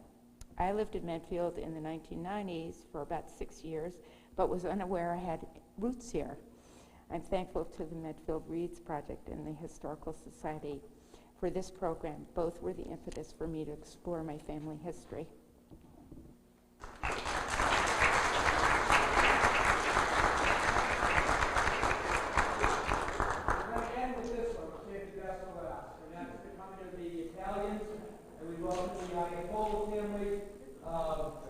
Eric and Frank, who will give us the background of the coming of the Italians in the late 19 teens, 1920s.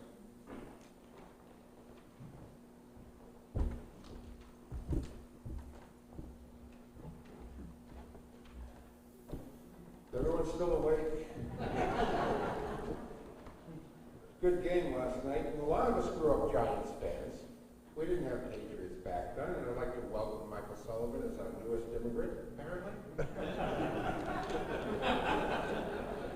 And Chief Meany, apparently, your son, the 10th Mountain Division, was in the same 10th Mountain Division as Uncle Nina, former police officer in Medfield, so I found that pretty interesting. That's the ad-libs I got. Apparently Barry Paulson, with Eric, came up with a few things about our grandfather, Anthony Iafola, Antonio, came from Italy initially in 1900, went back to Italy, came back to America in 1907, went back to Italy, picked up Catherine, and came back in 1910.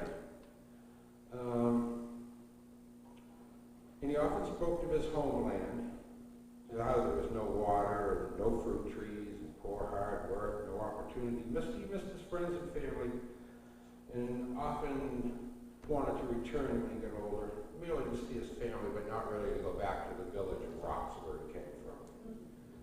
And the interesting thing, I thought, this comes from Barry Colston, who I'm going to get to when we get into Red Palumbo later. But he saw America as the land of plenty and the land of wastefulness. And he wrote back, here we have everything. We have beauty. In Italy, we have rocks to eat. But here, things are wasted. Everything's wasted. And he often said if he had an American education, he'd have been president too. He never had great expectations, but he always wanted the best for his children, as I guess we all do. This just got kind of thrown at me, so I'm looking at it. Do you want to go to the living in Boston part of it, 32 to 36? Cousin? Well, I could, yeah. Yeah. Hey, yeah. I don't even really need these. These guys didn't have too much money. My grandfather bought the house on Ferry Street in 1915, and there was not an awful lot of work. And after the Depression, he got a job in Boston working on the Science Museum. So he moved the family to the North End, and they rented an apartment there. And actually, that's where my father met my mother, because my mother came from the North End. So he was there for 4 years, and he worked in the Science Museum, and then that work all dried up, and he came back to Medfield, and he basically just worked. He worked for the town, he chopped wood, he did masonry work, whatever he could do, whatever work they could find, they found and did. It was kind of a tough time. I don't see what else is on here. And I know that my Uncle Pat was also, he played ball in the North End. They had a lot of fights. There was all Italians in the North End, but they were not really welcome. They weren't part of that crew, and they had a lot of battles. I know my father got beat up a few times. So, but yeah, that's basically it. And then as far as that part of it is, they came back to Boston, back to Medfield, and moved back down onto. They rented their house while they were in Boston, on Ferry Street. And when they came back, they moved back to the house on back to Ferry Street. So that's what I got here. What do you got now? It's your turn. Your turn. New in town, like the Irish. Although I will say my Aunt Pauline, who married Bob Palumbo, who changed his name to Paulson, because this is a person, he was the first of the Palumbos, or of the Italians, who actually went to college and graduated. And in order to get a job teaching in Boston, he had to change his name from Palumbo to Paulson. Many of you maybe know Barry Paulson and that family. Paulson being son of Palumbo. And his father, this is in it anyway, did not speak to him for the rest of his life because he turned on his family. But anyway, my Aunt Polly, who married Uncle Paulson, she was born when they rented here in the Dwight Derby house. They rented the Dwight Derby house for a while, and she was born in that house, so there you go. All right. You're right. Let me go read off this little. Like the Irish, the Italians too faced prejudice upon arrival in Medfield. While the Irish came to Medfield earlier in the smaller numbers, the Italians came in a shorter time span in the 19-teens and had a greater impact on the town. Although the numbers were still small, 63 adult residents listed in their county of origin in Italy in the 1920 census. The Italian Catholics settled mainly in one area centered on Ferry Street. A list of voters in 1925 shows almost every voter on that street with an Italian name. The Italians set up a small businesses such as a cobbler shop, fruit market. Many were laborers and masons. They had their own backyard gardens. Many owned their own vineyards with great quantities of wine made in many Ferry Street basements, legal and illegal, during Prohibition. A few established their own farms or worked in the town highway department. Others found employment in the hat factory, on the railroad, at the brickyard, and at the Medfield State Hospital. In fact, the building of the hospital itself was done in large part on the backs of the Italian immigrant. The Italian bricklayers and builders were, for the most part, imported on a daily basis from Boston to construct new facility. While the Italian immigrants and their children worked very hard, many encountered real prejudice from those already living in the town.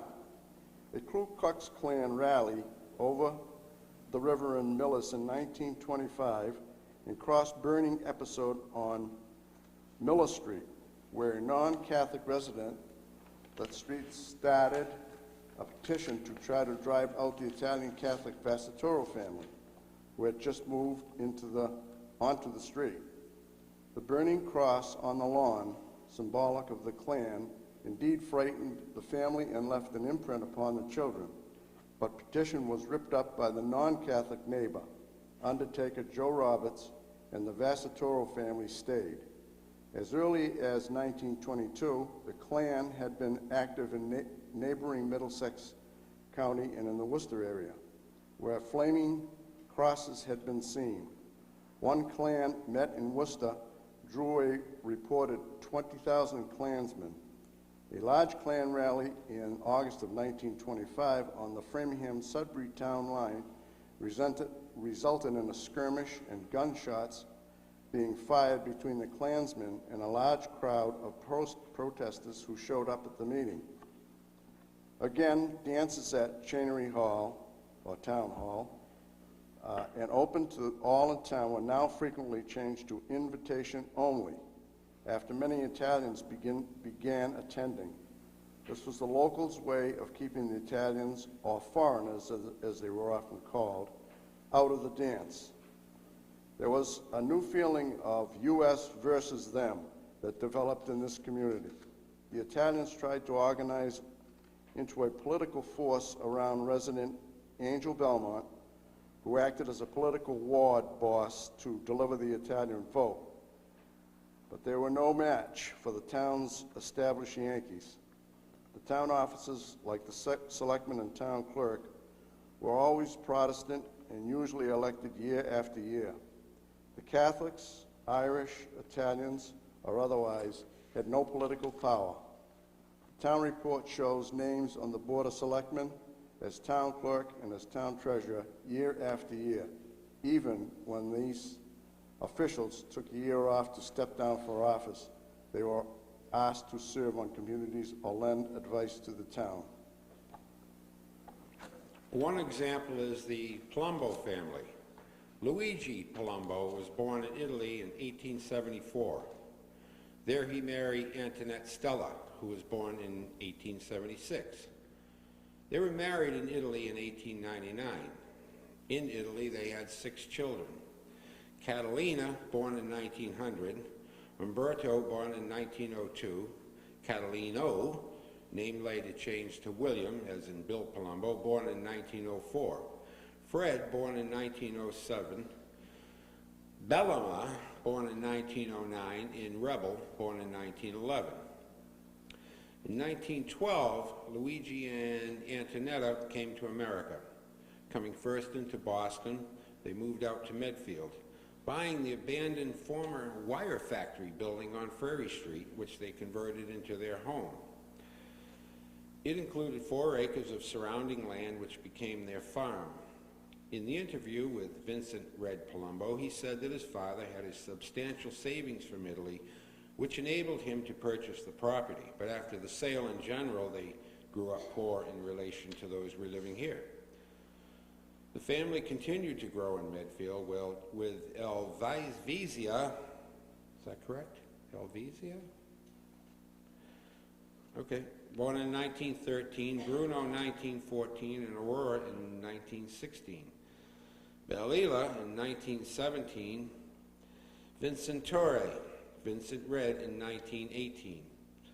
Luigi Antoinette and the 11 Palumbos lived in what was known as the Italian section of Medfield, Guinea Gulch. No, Furry Street. Almost all the residents of that street were Italian immigrants. According to the 1925 town census, every head of the household on Furry Street had an Italian name. Now, while the Italian immigrants and their children, by and large, worked very hard and kept to themselves, many encountered real prejudice from those already living in town. Again, it is interesting to note that many real estate transactions around the 20s, and we said this earlier, listed in the newspaper showing a home being bought through what appears to be a straw man, who then sold the house a short time later, almost always to someone with an Irish or Italian name. Later, in the 1920s and 1930s, longtime residents report rock-throwing incidents at the Italians on Furry Street, who tried to come over to the town side of the railroad tracks. They hated the Italians, okay? I named my sign shop Able Sign Company, Bill Palumbo, my father, the rest of what the hell did you name it Able for? They hated the Italians. When I moved out of town, I saw an opportunity to correct that wrong, so. They reported native Medfield youth standing on the hill on Cottage Street overlooking Furry Street yelling derogatory and anti-Italian slogans and Italians being beat up at school. But as my father always said, we beat them back. Umberto Palumbo, Vincent's older brother, this is a sad story, who graduated from Boston University and applied for a teaching job in Medfield but was turned down because of his Italian last name. Umberto legally had his name changed from Palumbo to Paulson, son of Palumbo, and only then was able to secure a teaching position. His father, Luigi, was so furious and disappointed in his son abandoning the family name that for the rest of his life he would not speak to his son or let him in the family house. The Medfield High School graduate was also blackballed on the college scholarship due to the fact that he was an Italian Catholic. As a result of this prejudice, several other individual name changes took place in Medfield that brought a less foreign or Italian-sounding name. Marcinetti became Marcinette, and Belmonte was changed to Belmont. Said longtime resident Anna Rossi, the prejudice was here until World War II, when the war seemed to bring everyone together. Luigi Palumbo also had strong political views. He became an outspoken supporter of the rights of the Italian causes, and in the 1920s became an active supporter for the freeing of Sacco and Vanzetti. There was a time in the early 20s where Italy was actually unified. It had never been before. And a lot of Italian immigrants supported that cause in Italy, and that's Sacco, Vanzetti, and I won't go any further than that. He forced himself to study extra hard, resulting in his academic standing placing him near the top of his class. At Medfield High School, he was elected to the student council and excelled in sports, receiving his varsity letter in both football and baseball. It was through sports, especially baseball, that this first generation Italian-American could stand on equal footing with any of the Medfield Yankees. Growing up in a very large family, he struggled and worked hard, facing the difficult conditions of the Great Depression during much of his youth. And they all those guys down there, I remember growing up, they all played ball together. That was their whole unifying factor, all those kids on Furry Street. They played ball together. When World War II broke out, Red went into the Army Air Corps. He served as a bombardier on B-17 bombing runs over Germany and Eastern Europe. After the war, he returned to Medfield and began his own business. He became a successful businessman. His small vet package store has expanded today in a very successful multi-store family business. Red as an individual has given a great deal back to the town of Medfield. He was the leading force behind the establishment of the Medfield Little League program and the building of the Little League field at Metacomet Park. As an active member of the Medfield Recreation Committee, he served as the first elected member of the newly created Park and Recreation Committee, established in 1961. On that commission, he was the driving force in the building of the Medfield Swim Pond on Green Street. He has been a major philanthropist to the baseball program at Medfield High School, donating money towards the improvement of the high school baseball field, and another one of my little ad-libs, he's also given a lot of money and supported Medfield Legion baseball, which he was also past commander in 1960. He also kick-started the town's 350th anniversary celebrations with a donation of the first trees in the town's effort to plant 350 trees throughout the town. After the school committee voted to establish fees in order to participate in high school sports, Red Palumbo stepped forward and established the Palumbo Fund to pay for any student who could not afford the fee so that they could take part in that sport. Red has also been very active in the American Legion Beckwith Post 110, has been honored in the past as twice the town's Memorial Day speaker. His history in Medfield has indeed been another example of the American dream.